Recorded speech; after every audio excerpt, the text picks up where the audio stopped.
एक अंधेरी प्रयोगशाला में प्रोफेसर गोयल कई सालों से एक रहस्यमय शोध में लगे थे। उनका लक्ष्य था मानव भावनाओं को नियंत्रित करने वाला एक सीरम बनाना। रात रात भर वे माइक्रोस्कोप के सामने झुके रहते। उनकी आंखों के नीचे गहरे काले घेरे पड़ गए थे। उनके सहायक युवा वैज्ञानिक सौरभ अक्सर उन्हें इतनी गंभीरता से काम करते देख हैरान होते थे। वे हमेशा कहते थे, हम मानवता के भविष्य को बदलने वाले हैं सौरभ, इसमें कोई मजाक नहीं। कई सालों की कड़ी मेहनत, अनगिनत असफल प्रयोगों और कई बार प्रयोगशाला में छोटे मोटे विस्फोटों के बाद एक दिन प्रोफेसर गोयल चीखे, सौरभ, मुझे मिल गया, यह रहा वो सीरम, यह दुनिया बदल देगा। अब कोई दुख नहीं, कोई क्रोध नहीं, सिर्फ शांति और खुशी। प्रोफेसर गोयल ने कांपते हाथों से एक छोटी शीशी उठाई जिसमें पदार्थ था। उन्होंने उसे एक खाली इंजेक्शन में भरा।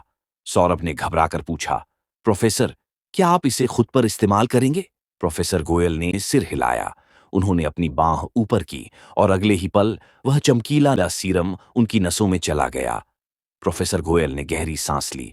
कुछ पल सन्नाटा रहा। सौरभ ने सांस रोक रखी थी। फिर प्रोफेसर गोयल की आंखें चमक उठीं।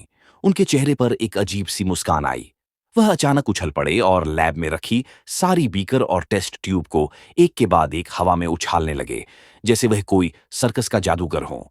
फिर वे जोर जोर से हंसने लगे और चिल्लाए, सौरभ, यह अद्भुत है। अब मुझे कुछ भी बुरा नहीं लगता। मुझे बस टॉयलेट जाना है और मुझे लगता है कि मैंने अपनी पैंट में ही कर दिया। सौरभ को समझ आ गया।